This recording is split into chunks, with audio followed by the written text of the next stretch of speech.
Hi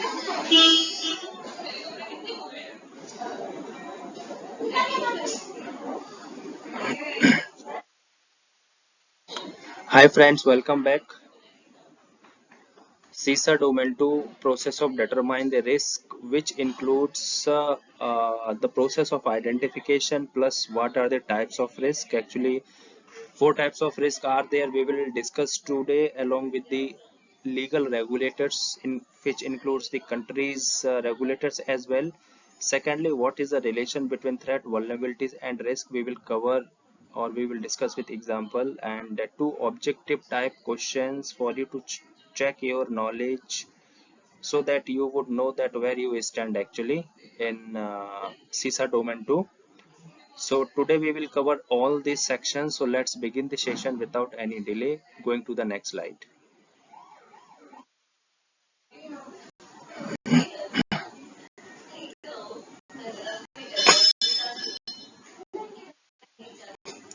Here the question number one: how to determine the risk in an organization. So there is a thumb rule.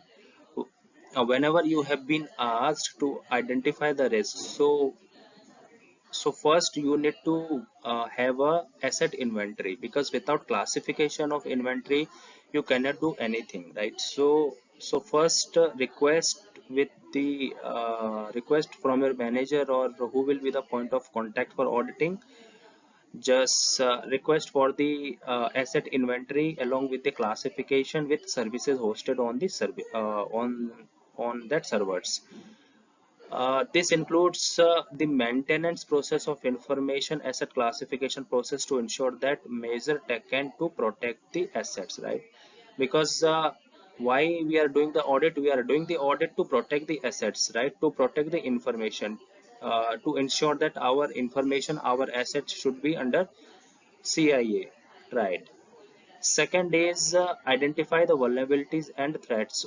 Once you got the checklist of all these assets, you have to identify the gaps in terms of people, in terms of process, and in terms of the technology. So these are the thumb rules.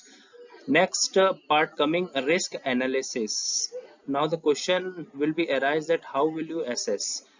So as I discussed in the last video, so there are two methods. Number one is the qualitative part and another one is the quantitative methods. Next, how to respond the risk. Respond risk in four ways. How?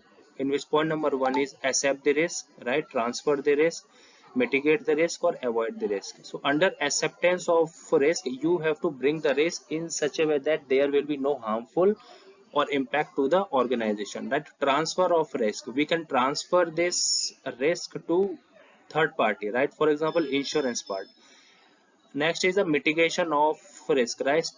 You have to mitigate the risk up to an acceptable level. Next is avoid the risk. Avoid the risk means, uh, for example, a risk uh, having possibility of damage of assets will be $10,000, right? For example, and implementation of risk requires $20,000, right? So we cannot spend $20,000 to just prevent the $10,000 risk. So this is called the avoid of risk. Coming to the next slide. Uh, After this, what are the legal regulatories, what are the organization and other applicable requirements to manage the risk of non-compliance? You have to ensure and ensure that the risk assessments, vulnerabilities assessment, right, threat analysis, and conducted consistently to identify and assess the risk to the in organizational informations. Yes, this is the question number two. This is actually a logic type questions. A public server attacked by a virus due to the open vulnerability. How you relate the same in the form of threat, vulnerabilities, and risk? Very important. So the question is asking how you relate threat, vulnerability, and risk with respect to the virus and the vulnerabilities part.